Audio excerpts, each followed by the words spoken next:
Coronavirus, État français et Paris Saint-Germain.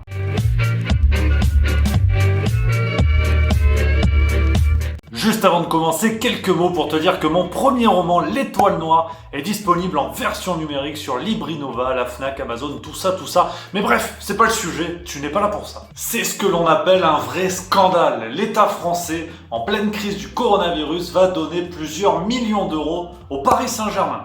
Ah oui, le club de football. Le club de football, ça va envoyer du ballon, du dribble, on est sur quelque chose de physique. Pas ça, pas du tout avec pas ça, Zinedine.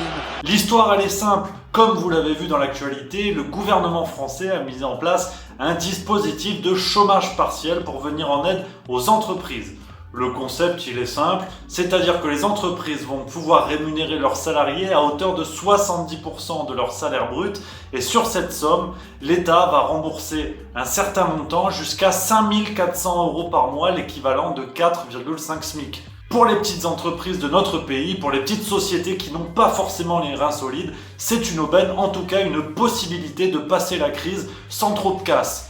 Mais forcément, il y a des malins dans l'histoire, parce qu'il y a beaucoup d'entreprises qui peuvent en profiter, et notamment les clubs de foot. Alors attention, je vois râler déjà ceux qui arrivent, qui connaissent le sujet. Oui, certains clubs de foot en ont besoin. Les clubs de division inférieure, dès la Ligue 2, font vivre beaucoup d'entreprises, tout un bassin d'entreprises locales, et forcément pour ces clubs, cette aide est vraiment bienvenue. Mais aujourd'hui, je vais te parler du PSG, le Paris Saint-Germain. Petite mise en contexte, le Paris Saint-Germain est un club qui a été racheté en 2011 par le fonds d'investissement qatari QSI, qui veut dire Qatar Sport Investment. Là, je parle pour les Américains. Ce fonds d'investissement dispose, en 2013, en tout cas d'après les chiffres que l'on a, de plus de 100 milliards d'avoirs à travers le monde. Ouais, 100 milliards.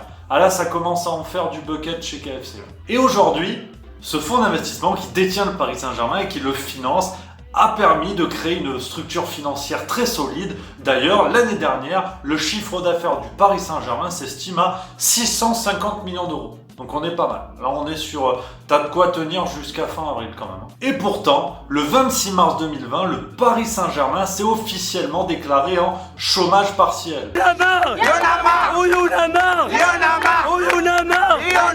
Je rappelle quand même les salaires de certains employés de cette entreprise qu'est le PSG. Nous avons Neymar qui est rémunéré à plus de 3 millions par mois. Nous avons Kylian Mbappé rémunéré à 1,91 million ou encore Thiago Silva autour de 1,50 million d'euros par mois. Et c'est donc cette entreprise qui est le PSG qui va se mettre en chômage partiel et pouvoir profiter du dispositif de remboursement de l'État. Alors attention, c'est le moment où on va sortir les petites lunettes et la calculatrice, on va parler calcul. Là, ça va envoyer du calcul.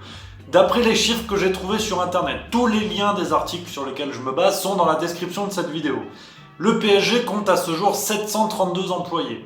Si on prend la fourchette haute de l'aide promise par le dispositif du gouvernement, chacun de ces salariés devrait pouvoir toucher 5 400 € net.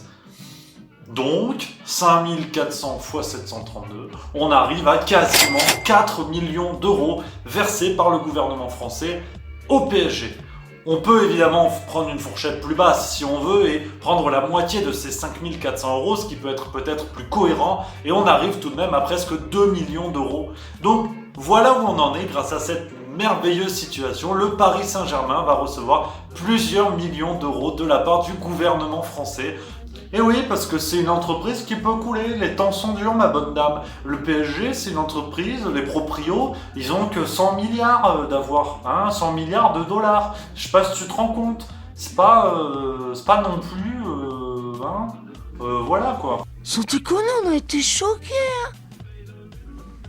Pas choqué, toi? À l'heure où les hôpitaux français crient à l'aide et que le gouvernement ne parvient pas à acheter le matériel nécessaire et leur apporter un soutien suffisant, voilà où on en est avec un dispositif absolument indispensable pour bon nombre d'entreprises, mais sauf erreur, certaines de ces entreprises pourraient de toute évidence être exclues et donner leur part en tout cas à d'autres entreprises ou à minima aux hôpitaux et au corps médical français qui en a bien besoin. D'ailleurs, un immense merci à vous, tous les membres du personnel médical, les urgentistes, les ambulanciers, les brancardiers, les médecins, tout le monde, merci à vous, vous êtes formidables. Je n'applaudis pas devant le balcon, je vous le dis les yeux dans les bleus, merci à vous. Voilà pour cette petite vidéo, c'est un coup de gueule parce que même si on a d'autres choses à penser, que la situation est grave, voilà quand même où on en est hein, à cause peut-être de cette usine à gaz administrative qui fait faire de belles conneries, on va pas se mentir. J'espère que cette vidéo vous a plu, n'hésitez pas à la partager sur les réseaux sociaux, ça ce serait une bonne idée. Comme ça elle est vue par plein de gens et puis peut-être que le PSG va dire bon allez on va donner l'argent aux hôpitaux, ça c'est possible. Donc allez, ensemble on est plus fort comme disait Johnny Hallyday. Donc en attendant, n'hésitez pas à découvrir les autres vidéos de Let It Be, notamment une vidéo sur Didier Raoult. Ah, ça y est, là il y a eu du scoop, et puis sinon vous vous abonnez en cliquant là. Puis moi j'y vais, je vais faire des jongles.